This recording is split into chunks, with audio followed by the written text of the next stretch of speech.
slip on nice and... All right. Ow, cold hands. Aha. I have the whole carrier on upside down. So, yep, oops, that took me a second there. These came in from Dirt Fanatics, who is, Dirt Fanatics is a Vito's dealer. And I have my metal wash ring that sits on the swing arm here so that I can get my slider on. So we're gonna go ahead and mount the swing arm onto the rear this evening. Here's the first thing that I'm gonna notice here. And I had a hunch that this might end up being the case. So this ring sits down in so that your chain slider can spin and should slip on here. Now that I have a powder coat on here, it's just not going to fit over. I could work to bang this on here, and I'd certainly scratch up the powder coat. I could add some grease. The fitting is just... I don't know if it would go, but it's also got to set back on here because the thrust washer would press on like so. So I'd have to get this banged back as such, and boy, that's just going to do a number on the paint here. So I may have to ding up the paint, but don't want to do that. So let me pause and do some research before this gets hung, and we'll circle back. Now, speaking of circling back, I'm not really happy with my handlebar setup here, and I'll tell you why as I look towards mounting the Vapor, the Trail Tech Vapor system here. Here's where I might have goofed. So as I get this mounted up, this bar, while it says, claims right on for the ATV bar here, this right-hand side seems to be set up for twist throttle controls. And if I put my caliper, oh, let's see, even my cheap caliper here, zero it out, and I get on the bar over here, 22.71, yeah, then I get on over here,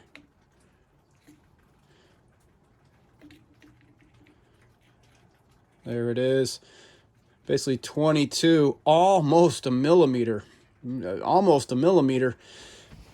difference. And what I'm finding that does, well, let's see, where are my bar grips? It's gonna run some Pro Taper bar grips. Here's the deal. We'll slip on nice and...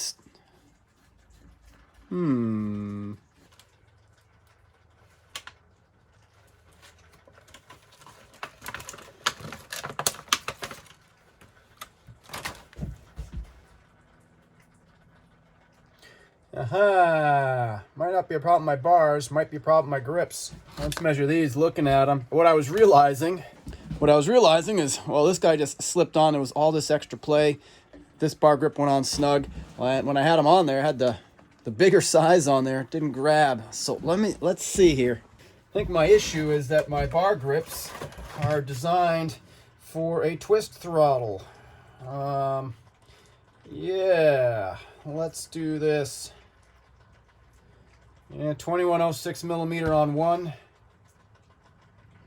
23.6 millimeter on the other. Yeah, these are not going to cut it for an ATV.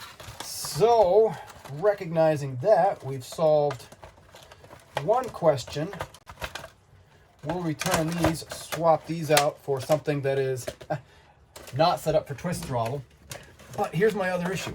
My other issue, when I go to do my Trail Tech system, I want to mount that here. And I might pull it out and take another look because this guy, I was looking to use this Pro Taper press on here and really just kind of carefully cut a recess in here to set that Trail Tech down in.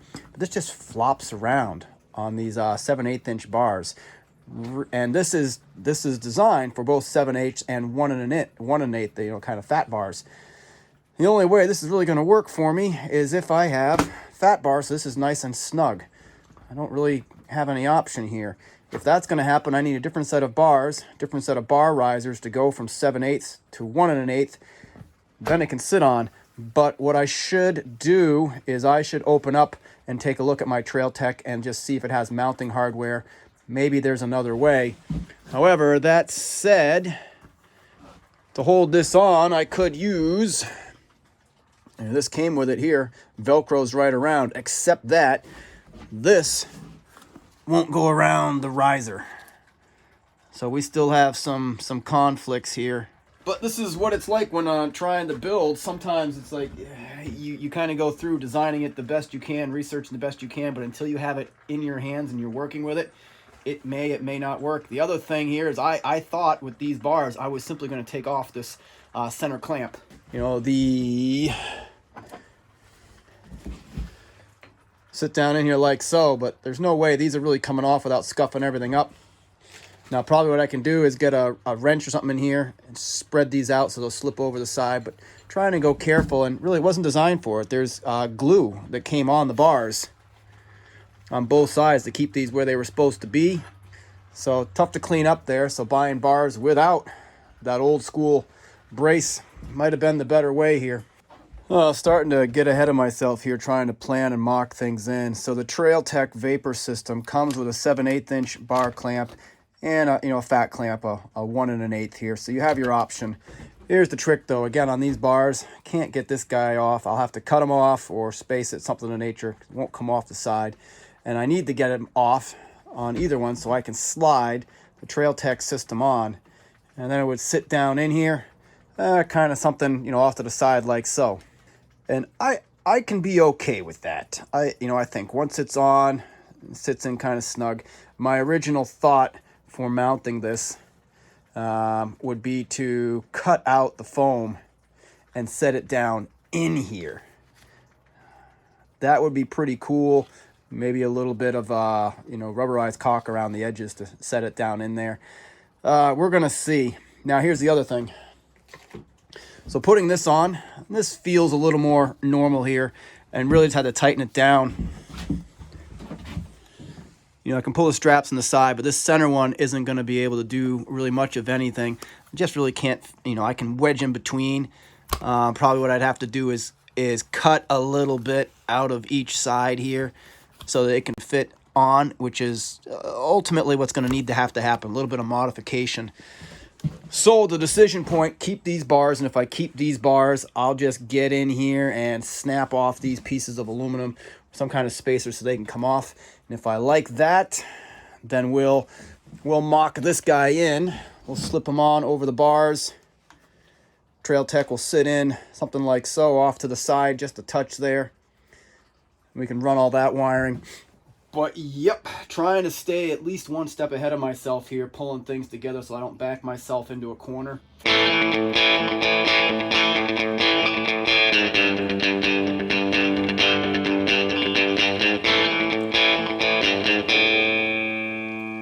Well, that did just happen. It just snowed before Thanksgiving. 2-3 inches wet stuff. Messy, but it's mild enough out here that I can keep doing some work. And while I'm still waiting for a few pieces to come in the mail, I wanted to start tackling the electrical.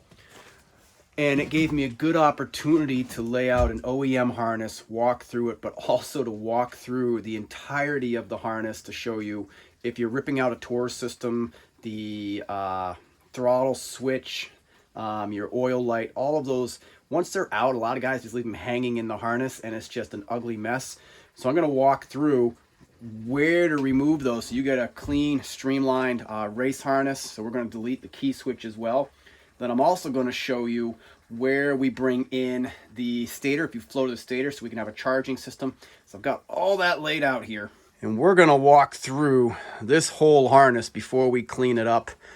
And down here, I actually have the paper manual, and I'll pause there, get a good shot. So if you want to pause and zoom in, there you go. But really what's going to happen on the right-hand side here of this harness, the throttle switch for the Torr system, this is getting deleted. The carburetor switch, that big block that's on top of the carburetors, if you haven't run a Torr's delete, that's getting deleted. This is the Torr's unit up here on this diagram. That gets deleted. And finally, the engine stop switch, we're going to bypass that. That's your key. So essentially, this whole side of the electrical gets deleted, and we'll be left with this over here. So I'm going to walk through this in the diagram, and I'm going to show you what the diagram aligns to in the harness.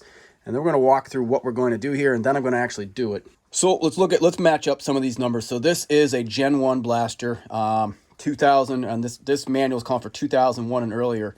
I believe, don't quote me on this, but in 2002 they had a multi-function brake light, so that might be the difference. But this is a Gen 1, no multi-function brake light. So that's, what is that, 80, 87, 88 through 2001 anyway. So let's start walking through here. Yellow, this is yellow, black, black was the carburetor switch.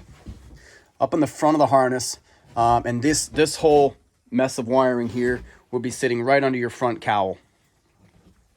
So coming off, if you haven't deleted tours, off the side of your thumb throttle here would be a few wires, and that is the throttle switch would run into this plug. This yellow, black, and black runs back into the harness.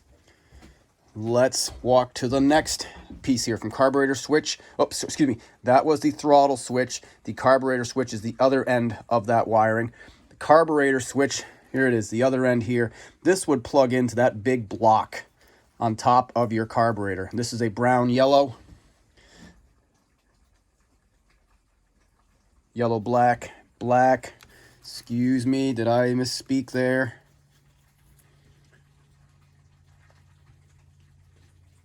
Nope, that's it. Yep, this is it. This is where it would plug in on top of the carburetor. Again, part of that TORS system.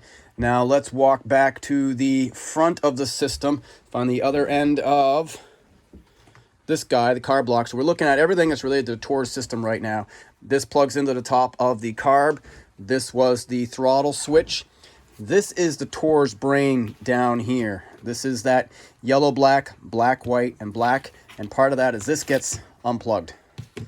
That's going away. So now we have all of this wiring still in the harness to get rid of. And finally up here, this one, let's go check on this one. This is a brown yellow coming off the front of the harness.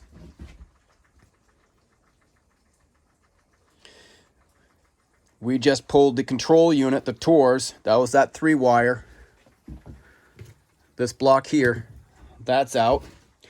Carburetor switch, yellow, and this marked as yellow, black, black. Carburetor switch, still on my harness here. It's a brown, yellow. That's been taken out. The throttle switch, yellow, black, black. There we go. Main switch, let's jump over to these two switches here. Both of these are going to be a black, white, and the main switch is your handlebar controls, and the engine stop switch is the key. So to get rid of the key, if you lose the key, it's as easy as plugging these into each other. This would run up into your key plastics. So we're going to leave this plugged in. This is our key bypass. The other black, black, white goes into this 4-way plug here, runs up to our handlebar controls. We'll leave this one. This is going to be our on-off. That's going to be this switch, the main switch. So having plugged the key, wires into each other, that black, white, black into each other, we've now been able to delete the engine stop switch. The throttle switch is gone, already gone in this case, but the wiring mess is left. Carburetor switch is gone, but the wiring mess is left. TORS unit is unplugged.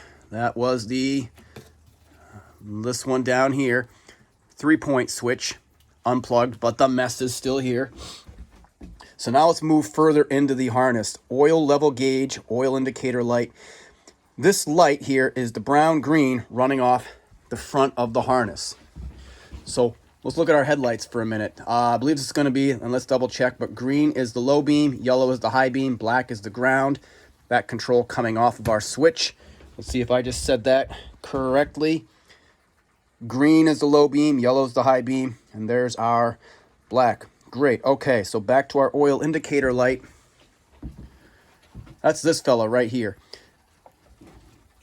Or this red indicator on these old OEM headlamps. This runs back into the harness, and it pops out down here. And this is where it would plug into the sensor if you weren't running an oil delete, if you still had oil injection. So let's chase it all back here. That would be green, black. Oil indicator. There it is, gauge. Green, black right here. This is also gone because on this one we're running oil injection, so we just have some wiring again to clean up. While we're at the back of the quad, let's talk about these 3 wires here. Tail light. Now, for the one that I'm looking at here, we have coming in a yellow red. And in this case, we're just marked yellow for brake light on, off. It's jumped here, so if I have my headlight set to either low or high, my tail light is off. Now, when I say multifunctional, that's where your tail light gets brighter when you press the brake or not. We don't have that on this model. But then coming out, we're going to go to blue and then ground out the black. Here we are. So this is our tail light. We'll end up leaving this. Might do an LED, something of nature back there, but I just might coil this up underneath. I'm going to leave this wiring be. Voltage regulator. Blue, black to ground, and then it jumps into all the harness here. This fella. And when it says to ground, that's this black coming out of the harness is bolted right to it like so. And typically, I find that's bolted right up under here, voltage regulator. And on this side, you'll have your CDI and your TORS unit.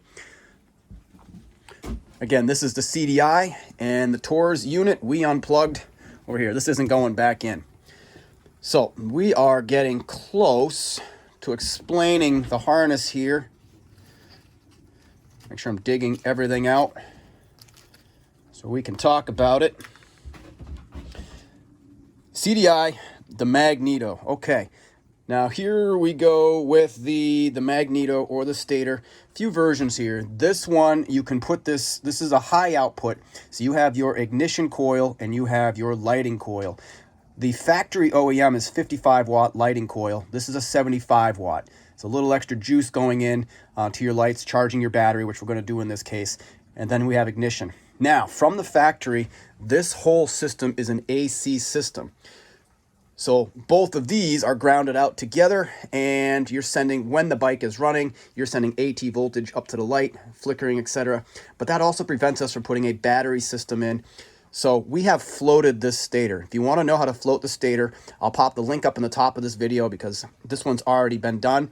But kind of in short, you're removing your ground from the stator because if it's grounded to the stator, you're grounded to the frame, which is an AC system. We need to separate it for a DC system. So that ground has been separated and run back up through the harness. That's going to be this wire here. So coming off this harness, we have several wires coming from the CDI back to the magneto. And let's look at those. From the CDI unit to the magneto, we have black, red, white, red running in, yellow, red running back out to lights, and black, white runs back out to what is going to be really what's left is our main switch. Here's our CDI, and here's our white, red, and our black, white, this one for our key system, complete the circuit. This one's a little faded, but black, red, white, red run back into the magneto. There we go. We have our black coming out of there. Now I'm going to talk about this wire here. So if you had a Gen 2 Blaster, this would actually plug into the CDI. The CDI on the Gen 2 is a little different. If you don't, you have a Gen 1, some of these stators will come with this plug, but essentially this is going to be grounded back out to the frame, back down to AC. AC ground, this is the ground we've added. Again, watch the video on floating the stator. Why have I done this? Because otherwise, coming out, we would just have the power line back into the harness. This yellow-red would plug right back into the harness here, send my power back in and through up to my headlights, but I want to do this differently. So this black, what this is here, this guy is not part of the Blaster. This is a golf cart voltage regulator. This is going to regulate 12 volts so I can charge a battery. So we're going to come off the lighting coil, the charging coil, and that black and that yellow-red is going to come into this voltage regulator. Black's going to join here. Yellow-red's going to join here. It's going to regulate that so we don't blow up a battery. And there we go. Coming off this golf cart voltage regulator, we have our positive, negative for the battery. So now we have a battery that's charging and we're going to run this separate DC system up to LED lights, etc. And what I'm not going into today is how I'm going to join this all into the existing. What I want to do is join in low and high beam in here so I can use the handlebar controls for the lighting. So floated stator, using the floated stator to charge a battery, we effectively have a DC system there. We're going to run that DC system up to lights. I'm just showing the OEM, but I don't plan to run this. This is going to be swapped out for LED, but it helps to see all this for reference. Walking back through, I believe there's a plug there's a few things I haven't spoken of yet. Coming off the harness, obviously this is an orange, comes off of your CDI all the way back. This is for your ignition coil. Fires your spark plug, and of course back here, if we were looking at the ignition coil, spark plug, orange in and black to ground, grounded to the frame, again to the frame because it's an AC system, with the exception of we've pulled the lighting system off of AC to make it DC. So walking back through, the next thing that I'm going to do here is I'm going to get the tape off of this harness because all of this yellow black, all part of that TORS system, that's coming out. It's coming out here. The throttle system, that's coming out. Let's see. This is where the TORS plugged in. That's coming out. This yellow brown here also coming out. We're leaving the key. And for lights here, the oil indicator wiring, this is coming out, which has it also coming out to the back of the harness here, this green black. So to get this all cleaned up down to a race harness, got to get this all stripped out so I can pull this all out. Then we will end up rewrapping. Got a few options here. We've got some Tessa tape. I don't use electrical tape rewrapping here. That's just kind of sticky, ugly, grungy. This Tessa tape, recommended for wrapping electrical harnesses. It's more a little cloth feel. And once we are there, we'll have a nice cleaned up harness. And we can start putting that on the quad.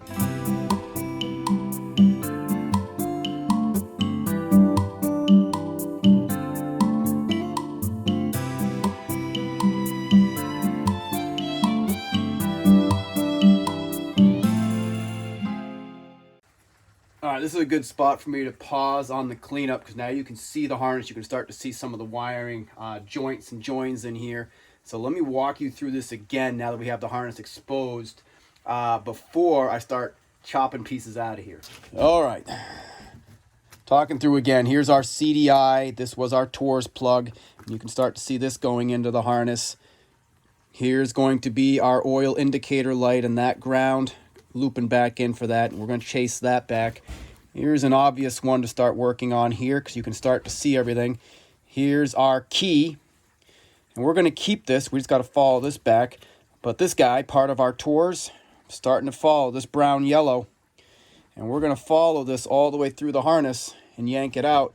I think where I'm going to start, though, is actually going to be back here where we were talking about the oil indicator light. This black green, that black joins in right here. So we've got to open this up and we're going to have to clip off this extra black and then it's gone. Then we follow this green all the way back. And let me pause here. As I pull the harness apart, the harness wants to fall apart. So I use little zip ties to hold things because I'm going to undo these and pull things out and re-zip tie them because otherwise this just falls into a mess. So little zip ties are helpful. So back to this green. I'm following this green. Because this green's coming up all the way back in here. So really, at this point, once I break this piece of tape, if I clip this green, I can feed it completely out of the harness because that's the only thing that green is doing. And this brown is probably going to get cut back in here. Actually, I think probably possible all the brown's coming out. So this brown junction coming off oil indicator plus TORS system and the throttle control system. It's going into this orange yellow. And then it goes back into the brown. So what is this orange yellow going somewhere? This is coming off of our CDI. Nope, there's our CDI. Handlebar controls. Sorry, Let's not cut those. So I need to pay attention to that orange yellow turning into the brown as it runs through the harness. And there it is, pops out back here where it's jumped back together. Let's look for this. Let's look for this. So that was coming off handlebar controls, yellow, red. Here's that junction right there where blue, yellow, red, brown, yellow, red come together. That's the junction right here that we're looking at. So the brown can get cut here is what it's telling me. We're going to double check. The blue should be running to this guy. And again, we're going to double check. Blue. Because I need to make sure that I have handlebar controls, yellow, red, all the way back through. Yellow, red, all the way back through. And what I believe, so I'm going to undo some of these. This might be all jumped together here. We're going to see. We're going to see. Because I've got the blue running up to my handlebar controls, and I think that jumps in going to my voltage regulator. So let me expose a little more to make sure, but I'm going to start feeding some of these out. Again, here's some other controls here. Yellow, brown going in, coming off that Tors system. So we're getting closer. We just have to go slow to make sure we don't make an assumption that this brown isn't running double in the middle of the leg for that yellow-orange. Because then, well, the harness won't work. So, here we go. Okay, so having revealed these join connections here, we've found our answer. So I have gone ahead now and fed the green back out. This green coming from the oil pump indicator light switch back to the lights. Now, again, all this is coming out. The question was the brown. So here it is. The brown goes back in, and then that brown runs back to the harness. So what we're going to do to remove the indicator light, we're going to clip the brown right here, because we need the rest of this to send the signal. This brown comes back into the harness here. This blue does go to our regulator. That needs to stay. And then we have our yellow, red, which is going into our stator. We have this brown, which goes to one of the, either the switch, I believe it's going to be the switch on top of the carb. So again, this brown, we're going to clip here and keep threading back out. Now the other side, is the yellow, runs back into the harness here, and we'll clip it right here at the harness. So let's go ahead and do that. So I have my green out. Now I'm going to start chasing this. I'm still going to have to work on the black. So here comes my first cut in this harness. Double checking myself. Don't want to have to do extra soldering today. And now this ground leg, easy enough to follow back into the harness here. And you're starting to see why these little zip ties are helpful. Here we go for the oil indicator light. Nice clip. All right, oil indicator deleted. Follow this brown back as we were doing.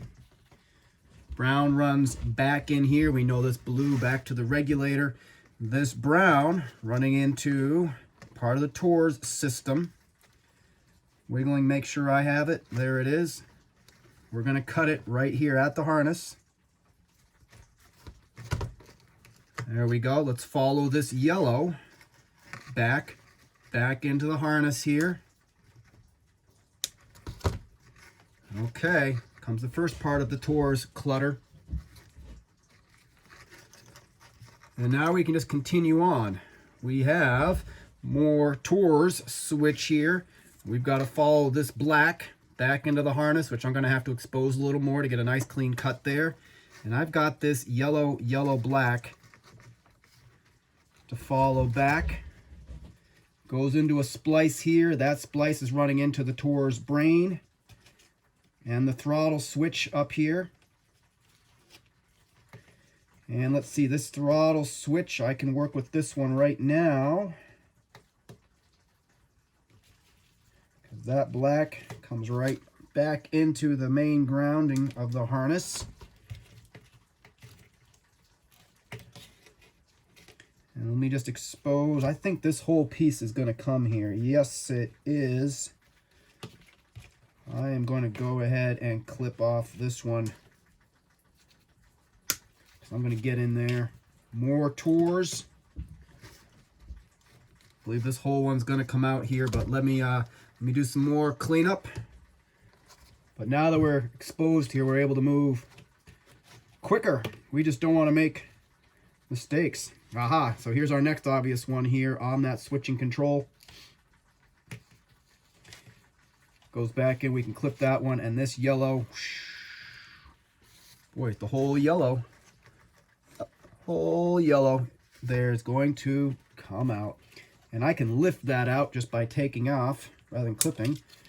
My little zip tie there.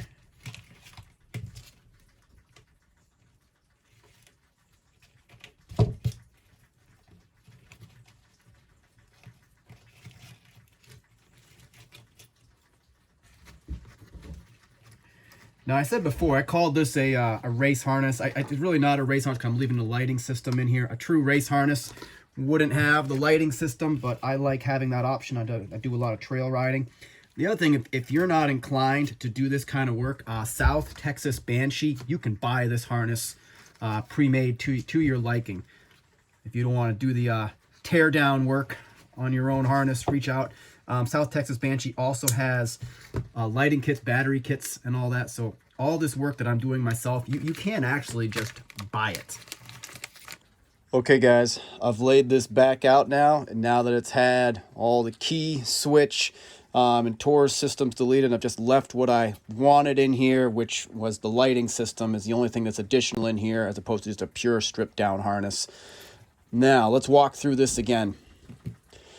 So, back here, where are we going to? Let's start with our handlebar controls. On-off switch, light control, comes with this plug-in harness here. Now, running back into the harness, back into the ground system off of that. We've removed grounds from here. This is where the key was, so this is just now jumped into the harness I had shown you before, so no key. We're controlling on-off at the switch. Back into the harness. We didn't do anything around our CDI. All these controls are still the same, but we had all of this stuff in the harness. So we had all these extra plugs, all for the Tor's system, Tor's brain. You know what? We can, wherever it's sitting up here, where's that Tor's brain? This guy's also going in the gone pile.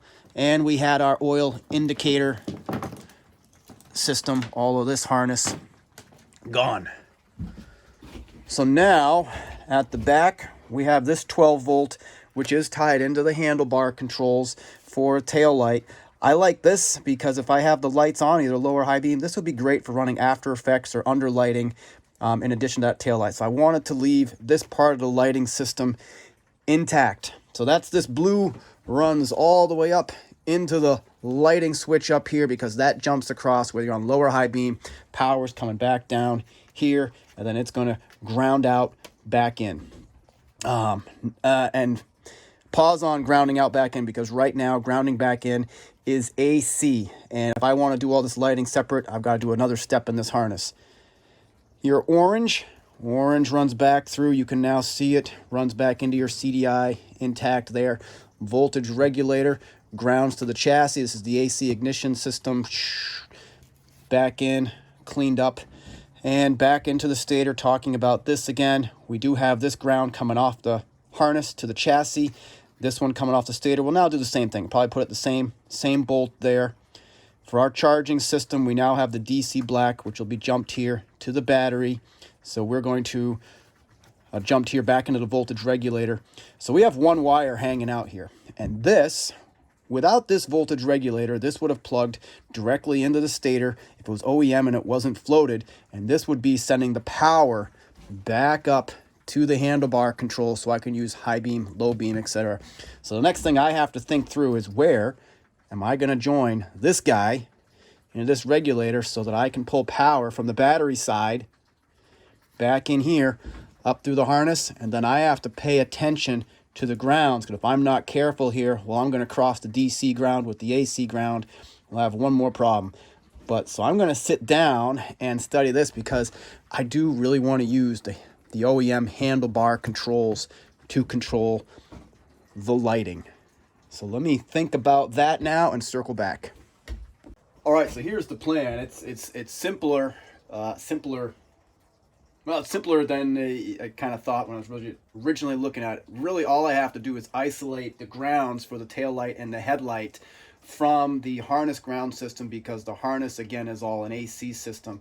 So I need to bring it all back to within this voltage regulator. So here we go. Tail light ground 12 volt right now goes back into the harness, and this harness all ties together back into AC ground. What we do is this needs to be snipped out of the harness here and have its own ground wire run from this connector, again, devoid of the rest of this, back into the harness here. This is the floated ground coming off. Then same thing on the lights. Now we're not using this light, so just picture you have your LED bar that's going in here, and you have your power going in and your ground circuit coming out. So this ground, again, can't go back into the harness. This has got to run its own leg back in here. So we'll end up having a junction here, and off this junction is going to run a leg out to the LED lights for the front and anything on the rear. And at that point, we will have separated the DC system from the AC system. And that's how we'll do that. And the beauty of that is, and then we have this yellow red here, which sends the power back into the harness for the lighting system. That will tie in on the battery side. And the beauty of that, that's going to send signal up through. Oh, I got to think about this. I might have to separate one more thing here. Otherwise, I'll be sending DC system back to this voltage regulator that's a part of the AC system. Yep. So let's say this. Yellow red will separate from the leg here. So we'll leave the blue brown together and run orange red its own leg back up into here. That's what we will do. And then once we run up here, that means we're sending power up through the switch controlled by high, low, off, and then on out. All right, let me study this for a moment, because this blue, here's where I'm hung up here. This blue anchored into this brown. The only place it's going is back up through here. I'm asking myself, and I might have to come back and study this AC voltage regulator. What is it doing if I'm not using it for anything lighting? Because that's what this looks like here, is all this is doing is when the motor's kicked over and running, this is keeping your headlights from going crazy. I'll have to study. This may be able to be completely removed, this voltage regulator ground system, because we're going to use the DC regulator. And then we can, if that's the case, we can remove this blue. We'll send the power back up from the battery side of this regulator back in, and we're good to go. I'm going to have to test that. So I'm going to have to circle back a little further into this build for that. Right now I'm going to zip tie this clean. I'm not going to wrap it today because I got to study this, because now as I'm staring at this, I believe this AC voltage regulator can be removed. This voltage regulator tying into the lighting system, oil indicator, light, and then the blue tied back into the CDI through that yellow red. Because, well, I could say tied the other way. Yellow red came in with power into the voltage regulator, which regulated it heading out. I might be able to delete this as well, because I'm adding a DC regulator. All right, so I'm figuring out some of this as I go on the tail and the lighting system. If this was a pure race harness, it didn't need lighting system, that would certainly be straightened out and a little bit simpler, but I want the option for lights. So making progress. I got to slow down. I got to ask some guys about that one. All right, I have my answer on this AC voltage regulator, and it goes. We don't need it. It's purely for the lighting system. So I had to do a little bit of digging, but yes, confirming my suspicion, it's just voltage regulation going to the lighting system. And now that we have a DC regulator in here, we don't need this AC regulator. So this is coming out. So we'll take this off of the power leg, off this yellow-red, running back up, coming off the stator, and we'll remove it from the harness ground, the AC ground. And then this is gone, and we have the harness to wrap back up and get ready put on the quad. All right, so now that I have my electrical harness 90% of where I want it. And the only reason I say 90% is there's one thing that we haven't done in there, which we're going to do later, and that's going to be to wire in a kill switch. So I do have a kill switch that's going to get wired in here, and I've got to figure out where it's going to run. One of these might run down to the positive side of the ignition coil, then ground to the chassis, because this will kill ignition spark, so it's going to be a part of that AC system. So when I do come around to this, I'll pause and I'll map it out for everybody so you have an idea how to wire this in. Right now I'm just mocking some of these things in as they're hanging here. I'm coming back around here to the swing arm, and having taken a look around for other options, I looked at the mod quad options for the chain sliders that go over the pivot points on your swing arm, and everything goes over, goes over the arm here. So I have my thrust washers, which would sit down over here, and I've got to get this guy on so this can all come together. But with the paint buildup, it's just a little too thick, and so I've taped off a bit because we're gonna have to buff down some of this paint until we can get this guy to slip on. So that's what I'm setting up to do here. That's just kind of the name of the game when you're doing the custom painting and all that. Sometimes you gotta thin out. I'm probably gonna have to thin out a little bit here for the shock too. Answer that question right now.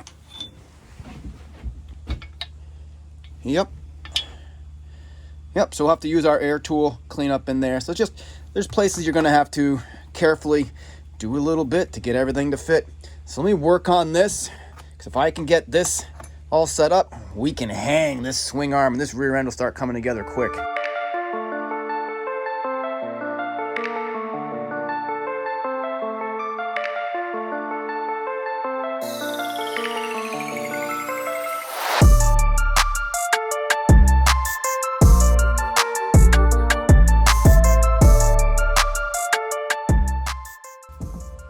So going slowly by hand, but I've decided to change up my technique a little bit here. I'm going to go after this with a flapper disc and just try and walk around nice and slowly. So let's see if that does this a little quicker, a little more even here.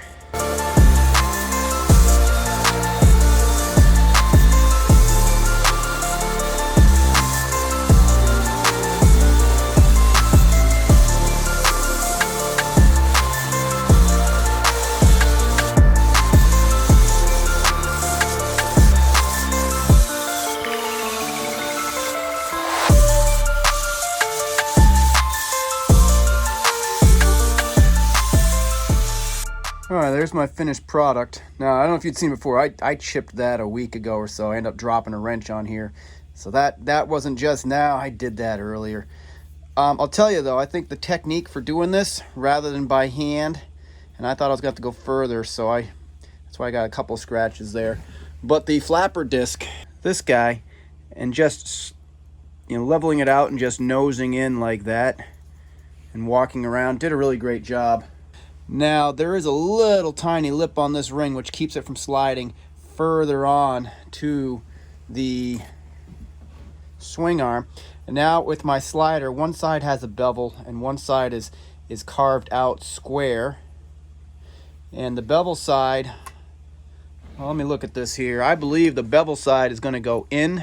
Well, here's my answer, and my decision was right the first time, wrong the second time. With the bevel side out, my thrust washer doesn't sit down in there, so I've got to have the bevel pointed to the inside, squared off side sitting out.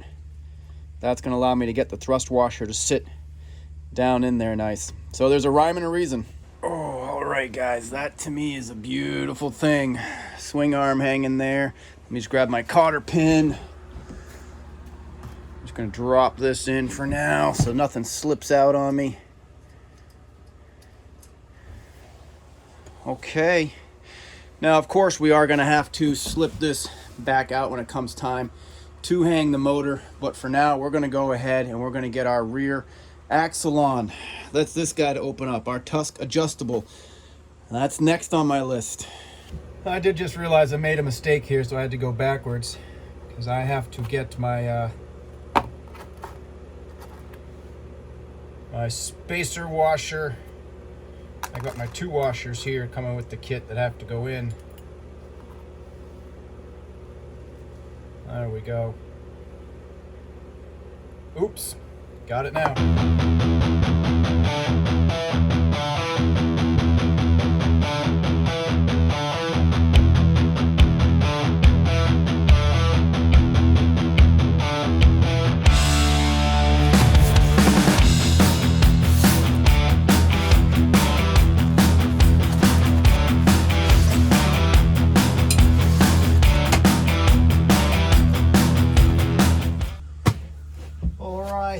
Kind of nice here. We have the Gen 1 Blaster, Gen 2, and it's giving an idea how this goes in. Sprocket hub, brake hub. A little nice. We'll give these a quick read. Tell you what, everything goes on so nice and easy when everything is new and clean. All right, so I just slipped this in to mock it in right now. We're going to have to do this again, in particular because interior to here, I am going to anti-seize the heck out of it. And then, of course, at the end, we will lube everything. So axle slides in from the right-hand side. So I'm just going to back everything out here, show you in reverse. Spacers, nut. Got a big C-clip here that will spread over and hold on your sprocket. Pull my sprocket back off. Ow, cold hands.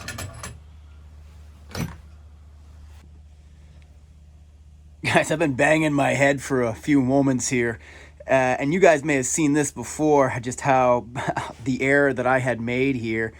So here's where I was banging my head. I put the sprocket on, and I mock everything together. And I can't turn my sprocket because it hits my chain, my chain tensioner here. I have the whole carrier on upside down. My mounts for my brakes, they should be up here. Got the whole thing flipped upside down. So it's nice that I was mocking things in and not tightening things down, especially not putting the C-clips in on the axle and everything, because I've got to take this apart, flip the carrier over, and then all this is going to go together better. Because as I was putting pieces together, it's just something was off. Ta-da, that's what it was. So let me backtrack a little bit here, flip this carrier, and then let's catch back up.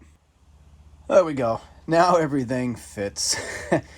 Now we've got the carrier not installed upside down, and everything has the clearance we need. These things are sitting down in the right dust seals because the dust seals are slightly different sizes on each side. So, okay, now we're good. So, going back on this Tusk axle, we have the smaller washer here, which we had to, it was just, when it shipped, it was sitting on the side. We had to thread it off, thread it on this side because that one sits in the dust seal here. We now have our rotor sitting on here. We have this bigger seal, or bigger washer with this indentation here because the snap ring will go in, spacers, and then as everything is pushed on through, now our sprocket hub sits nice and tight into the dust seal. Our chain tensioners are exactly where they're supposed to be. Our locking collar can slide on. We have plenty of room in here to get our snap ring in, and then as we tighten this, we'll clamp everything down. So, yep, oops, that took me a second there.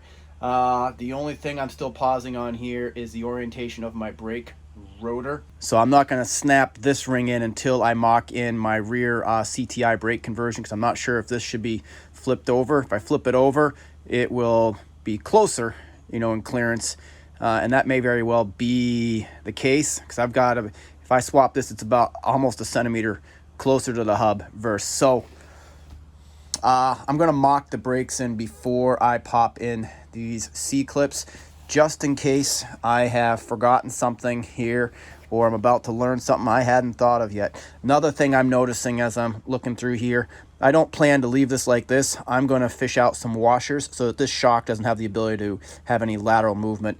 This should be snugged in there. Oh boy, is it cold today. Sun's out, but the wind's out, and it's 32 before the wind. It's cold. It's cold on the fingers working on the metal. I do turn this heater on here when I'm not using the camera, just to warm up the metal before I try and install it. Let me show you the rear brake system here. So we're mocking in the rear end, and I want to make sure that I don't lock everything in on the axle and not have this rotor in backwards. What we have from CTI, ChroneTech.com, I run this system, or most of this system, on my other blaster. This is the full kit from ChroneTech. So on the other system, I had to supply a master cylinder. I found my own brake pedal, etc. And I had just purchased a few of the pieces from ChroneTech. This is the whole thing you can get on the website. So I've got my rear caliper here, master cylinder. Some of this hardware here is going to be for mounting. Oh boy.